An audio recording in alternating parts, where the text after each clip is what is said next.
When you think about cannabis extracts, what comes to mind? Well, some of you out there may be thinking about shatter. It's sort of a solid, it's brittle, glass-like, a little harsh on the throat in my opinion. And there's other ones of you who might be thinking about things like butters or waxes. And these are going to be semi-soft at room temperature, rather smelly devices. But if you've been very keen, you may have even noticed things like batter on the menu. If you get it from Moxie, it's a little thicker, sort of like a cookie batter, I'd say. But if you get it from PHG, Penn Health Group, it's going to be runny, sort of like a pancake batter. And then there's even some of you thinking about liquid live resin cartridges, distillate products. It's a whole world of concentrates out there. But this variety of options was not always available. Back in the day, you really only had buds, keef, and every once in a while one of your friends would walk around and tell you that they found hash. So, how did we get from plant matter to resins and extracts? When did cannabis tech start really guiding us to these higher potency products? And how does all this extract nonsense really work? So, today I'm joined by Dan from Sellersville, a man you may recognize from one of the other videos on the channel when we were doing a product specialist spotlight. And he's here today to help us understand exactly what it was like when they weren't doing extraction in the labs. No, in the early days, it was all in the basements and garages, blasting BHO out. So, I'm Scott, this is Dan, and this is the Daily Dose provided by TerraVita. And today, we're going to take a look back in the stoned age of extraction.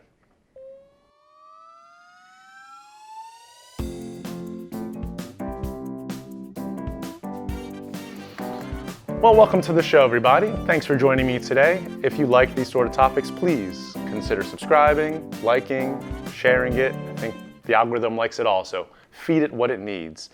But today we have Dan here. Welcome to the show, Dan. Thanks for joining me today. Thanks for having me on, Scott. Appreciate Pleasure you to making be the here. time. Now, just so you guys understand exactly why Dan has made the time, when you look behind us at the shelf, when you're at home looking at the menu, there's really a couple different ways to cut it up. But one of the basic ways is you have two types of products. You have flour, really the most natural of all products, right? Yeah. Mama Nature's recipe, preserved. And if it isn't flour, then literally everything else we sell is an extract or a concentrate, or it's been processed through one of those means. And that's why we really want to take focus on understanding how we got here.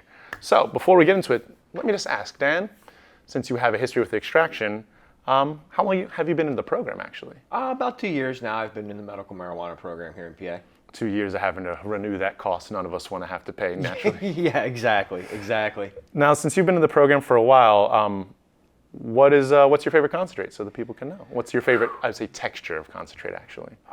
Sauces or butters and batters I generally like just because of their consistency, and I like the way that they burn generally. Are you a live or a cured guy?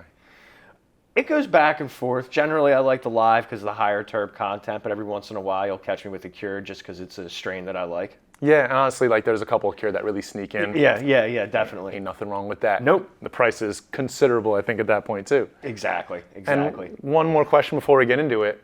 Favorite terpene? Linalool.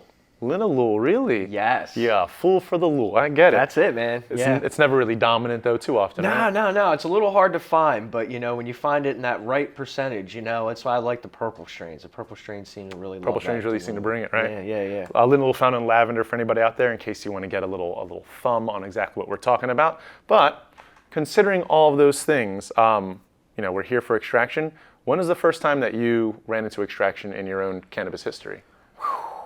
We're probably going back now to 2007 or 2008. A friend of mine, we're sitting in the basement and he pulls out this, what I now know as a dab rig, and You've got one back here. Yeah, exactly. He says, "Hey man, I got something new you want to try. It's kind of like hash, but a buddy of mine made it." And I took my first dab, and boy howdy, it was definitely an experience, to say in the least. It changed the way I looked at things a little bit. So now, do you remember what kind of texture it was? I know a lot of crumble back in the day was around. It wasn't the way that we were doing it. It was actually kind of like a really loose shatter, almost. Is the way that it like would, pull and snap almost. I think they called it in our market yeah, before. it was even looser than that sometimes, A little sticky depending still? on it's a little sticky still, depending on how well it was purged and everything like that. Because this is before we even had vacuum purging and anything like that, so everything was open air. Still so. soda pretty much at that point, right? Just We bubbling were on its just own. like picking everything up, making sure you're hitting it with the butane at the end, so there's nothing like really active left in it. So when you dab it, it flames up on you. So you ran into it first in a dab rig. When's the first time you ran into the process of extraction? That was probably a few months later, actually. A friend of mine learned how to do it from a friend of a friend of a friend, who came from California. And basically, it was a pretty simple setup. He had found one online that was a glass tube, but I know a lot of people were making them from PVC at the time. Okay. And you would buy off-the-shelf butane from like a cigar store. You had to make sure it was like super, super pure. And you would basically use just screen, like any type of screen, a finely graded screen. You would put it over the end, and you would just blast the butane straight through it.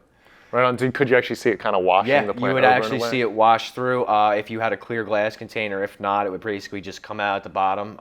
You would use Pyrex jar. Okay, yeah, some thermal that you can cook a little something bit. that would be acceptable to thermal shock, because the butane evaporates real quick, so it's going to drop the temperature of the bowl. Super cold, I guess, right? Yeah, It's kind of the way It's going to get real super cold at first, and then of course you're going to have to add heat to it later on to evaporate and purge and get everything out of it. Yeah. How much in sort of like a glass vessel you start with? A lot of people think kind of a turkey baster if you're thinking physically, but it would resemble that, only kind of upside down. Because the one end would receive the tip of the butane. Like so it's like a little tiny it was thing just up top. a little teeny tiny little hole to receive the end of what you would fill a butane lighter with. And depending on the size of the chamber, you would get anywhere from about 3/8 up to an ounce in there, depending on whose chamber it was. Of actual packed ability. And you would break the butt up a little bit, but not too fine. There was like a Not like a grind. Yeah, just you couldn't grind it. Yeah, like snipping it up with like clips, or just loose hand breaking it up was probably the preferred way to do it at that point.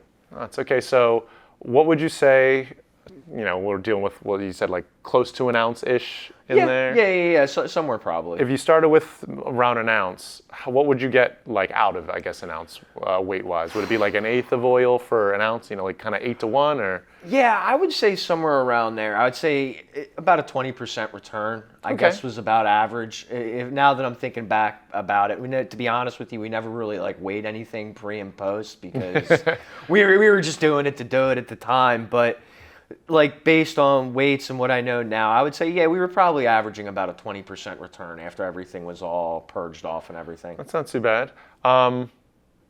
Now, one of the things we especially want to let people out there know, because we're talking early days, right? Yes. It was a dangerous time to be doing this. Yes. So you mentioned the processing was using volatile chemicals, butane, lighter fluid-like things. Yes. And so, did you ever run into a situation where it went a little pear-shaped? Particularly offhand with me personally and my group of friends, no. But I've heard stories where people were blasting into a container. What was popular was you would blast into the Pyrex jar and then drop it into a boiling pot of water, because a boiling pot of water was a pretty safe bet to 212 to heat it up right, and it would purge it out pretty fast. And the person had left the pot on the stove and open flame and tried to blast on top of that, and the whole like blast and purge at the same time. Yeah, almost. blast like directly into the purge and just whoosh.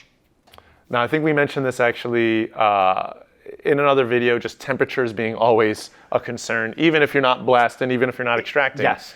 We always think heat is our enemy. We want to keep things cold. That's why butane's such a nice extraction solvent. And this is especially an area where we would advise you not to try it at home. Definitely not. It's nice that these folks were able to pioneer it, but thankfully we got lab coats now who are doing this. We got people who are very qualified.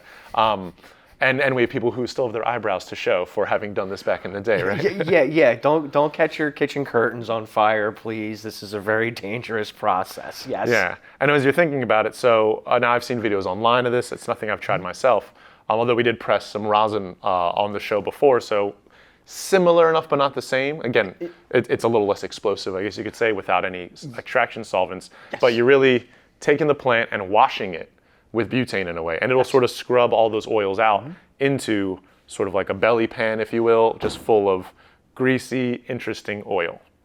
Now, the one side of it that you have to understand, which Dan's especially saying, is butane's absorbed in it. It looks like soda bubbling, I guess, in a way, Yeah, right? it does. When it first comes out, it's very, very live or active because butane will boil at room temperature. So Yeah, it's a vapor state, yeah, right? at yeah, room temp. exactly. So when it hits the pan, it looks like it's boiling off, and it's pretty. It's a weird thing to see happen. It's like honey, milk boiling. Yeah, almost like you're blowing yeah, it bubbles in is. It right? starts like real big, and then it starts to get smaller and smaller as it goes. And by the time it's done, it actually, if you use a banger, almost looks like a concentrate that you would hit Right, in a that you warm can banger. Yeah, put it yeah, right yeah. in. Now, since you had that background, when you look at concentrates nowadays, does it make it easier to tell what might have happened? Like, is there a way of visually being able to tell quality, since you used to see what quality kind of came out of that? In certain concentrates, definitely. In certain ones, it's a little bit harder. Shatter's really easy to tell because the clarity, a lot of the times, is a good indication of how well it's been cured. So, like, clear shatter is kind of more pure than cloudy shatter? Right, because that's probably closest to the stuff that we were blasting back in the day. Had we added, like, vacuum purging and things like that, that's inevitably what we would have wound up with. Okay. Wax and everything like that, yeah, everything generally, like if you see like tints of green or heavy tints of green, you know that there's chlorophyll in there and it wasn't exactly clean. Sometimes that does happen, a bad filter or something like that. Usually I think we see like amber and brown more often. And yeah. sometimes like almost there's a method called CRC, a way of clarifying your oil, and I'd say with some cured concentrates they pull it off. Yep. There's some that you can get and it literally looks like clear, like cooking oil almost, where you're like, did they even give me any in the jar? You're trying to find it. Yeah, exactly. For just a second. Exactly. Yeah, and it's pretty crazy what they can do with it now. Now I would say, all right, so you were making them out of those extracts. Did you ever make live extracts back then?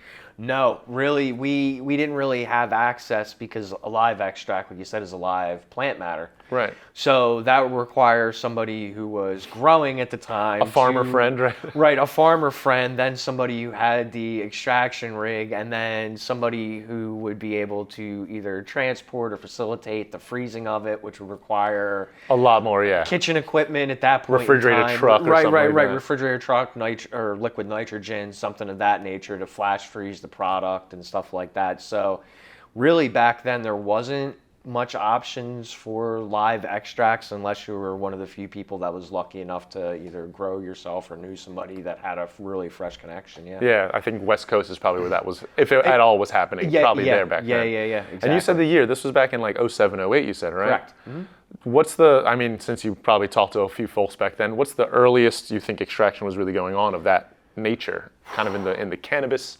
historical timeline? I mean, it had to have been a few years before that, but like I said, we kind of got our hands on it from a transplant from the West Coast. Mm-hmm. So I feel like we were kind of lucky in a way, like we saw it a little sooner than a lot of people around here did for the most part.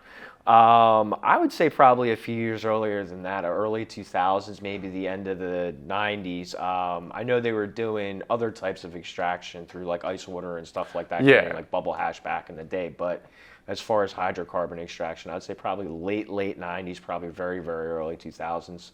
Now you've had, I know we've been talking mainly about hydrocarbon extraction here, using chemistry to get them motivated, but we had another episode we did, a gentleman we both know and love, Carmine, was on it, and the man is gifted with cannabis, also we did a little pressing here just to kind of see what it was like.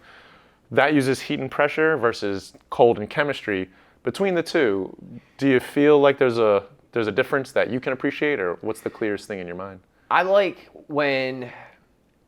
the different ones for different reasons. With the hydrocarbon extraction, it's easier to do things like distill it and then create basically a streamlined medical product. If you got down to the science level of it, you could break it down. Now, rosin, if you have a strain that you know works for you, there is going to be nothing that tastes better than a live rosin. I mean, I'm just going to be perfectly honest with you. I can't keep it together. I agree so much. Yeah. It's just a phenomenal product. It tastes great. You get that strain-specific feeling from it, And like I said, I love my hydrocarbon extraction. But if you were holding my arm behind my back, I'd have to say live rosin is definitely... Rosin kind of wins every time. Yeah. The price doesn't win. And we know that if rosin comes back, we're going to be looking at some, unfortunately, high prices, closer to $100 for a gram than probably $50. Yep. But I would say in the same, it seems like making, because it's from cured products usually, although they do make live rosin.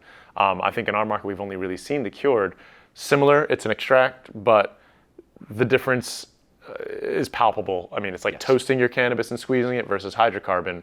And it isn't to say better or worse necessarily. Preference is what we're talking about in that. And thankfully, both processes you can do at home. These are both absolutely legal to do. The cannabis is yours. The processing is simply things you can do to kind of further cook your medicine and put it together. But I would say, and I haven't run into it, but rosin really only comes in the one texture though, right? Generally, yeah. It's just like kind of like a hard wax in a way. Yeah, generally. I mean, as far as I know, that's the only way I've ever really come across it myself as well. So it's generally a pretty uniform texture from what I understand. I mean, some slight variations with strain and temperature and things like that, but for the most part, yeah. Now I know we work with some people who are very motivated and do some of this at home still, but knowing the process, knowing how long you've been into it, are you still the type who's like, oh, I'll be a home cook and I'll blast at home? Or are you like, I'm glad they do it in the labs because it's a headache? What do you feel now that you've been through kind of both sides? Honestly, now I prefer to buy it just from the dispensary because the additional stuff that you have to have around to do that now and to be safe about it, like I said, requires a good bit of investment and, a good bit of space. I have kids and I don't necessarily have a super big house. So, and like you said, in your basement and garages, if you're using butane, you need a well ventilated area anytime you're using a heat source and butane. So I unfortunately don't have access to that. Yeah, most of us I don't think have an area where that's appropriate. Yeah, right? exactly. I don't have a chemistry level exhaust hood laying around. So, I'm rather be safe than sorry. And there's plenty of ones here in the program that I feel you definitely get your bang for your buck out of. I'd agree. And keeping that in mind, especially, extracts here, probably $50 to $100 is the average. If you're doing dabs, if you're using like concentrates that are going to come in like a cartridge, you're looking at 40 to 60, I think is the general price. Yeah. And then naturally, if you're looking at other things, pretty much every edible oil is a concentrate as well with different extraction methods. They're all generally going to run like 50 to 100 bucks, I feel, at most, although a couple sneak above the $100 line, although the potencies are encouraging for a lot of folks out there. Yeah. Now, thinking of all that, nowadays, knowing what you prefer in texture, how do you prefer to consume your extracts now? Are you more the vape pen guy? Or are you still kind of grilling at home on a dab rig? I'm old school. I still like to dab rig with the torch, but I will admit I do temp control it with a infrared thermometer on my bucket. Oh, you got an IR thermometer yeah, on it, right? I do use an infrared thermometer now, so I prefer my temps a little hot by most standards, usually around 625 is where I drop. Okay, and it's a little hot? It is a little hot. Do you switch it up with texture? Like if you're doing sauce, do you try to do like a lower temp because you know to boil, or shatter, are you up temp, or do you just kind of say this is the range? Actually, it depends on what I'm doing. I'll actually change my rig for that. I also have a titanium nail. If I'm doing a shatter or something that burns a little slower, I'll use a titanium nail and probably drop closer to 8. So a little more heat, so yeah, it'll vaporizes melt a lot quicker. So yeah, if I change textures, it's more like I change my method of consumption, my device, your technique kind of, than the actual product itself. Really live concentrates though, like something that the terp percentage is out of this world, I'll drop it like 550, make sure the terps have their time, so I get that terp and then I'll hit it with the torch again on the back end and make sure I get everything out of it. But which I can say is very similar. I use a Puffco Peak actually, my personal one, and I'll usually potentially like orange stage it, be at around 550, 600, and then you have a little reclaim and it's already been worked. And you have to add a little more heat to get it motivated again. But that's like the sleep one, or the one where it's like, I'm not really going to do do much today. Get your CBN out of it, right? Got to get a little bit of that CB nighttime out of there, right? You got it. Well, thank you very much for joining us for it. And before we let you go, do you have any parting words for anybody out there who's thinking about extraction, may not be into it, or is just wondering about the next thought? What would you have to let them know? The best thing to do is just ask about it. All of our bud tenders are pretty knowledgeable on the thing, and with just like any new product, we recommend starting low and slow because a little bit of concentrate will take you a long way, especially if it's your first foray. They do call it dabs because a dab will do you. That's right. And that's all we have for you today. Dan, thank you so much for putting the time in. Appreciate you coming on to the show. Thank you, man. It's been my pleasure. And for those of you out there, we'll be back soon with another episode with some great cannabis information. Don't forget to find us on social media. Terravita EDU, or the Terravita Education Center, is there. And also, we have a nonprofit called VALD, Victims of the War on Drugs. You can find them at Terravita VALD on our social media as well. That way we can help show some support to our communities and those affected by sort of the bad side of cannabis law and rights. Until next time, this is Scott and Dan from the Daily Dose desk. Be safe out there, and we'll see you next time.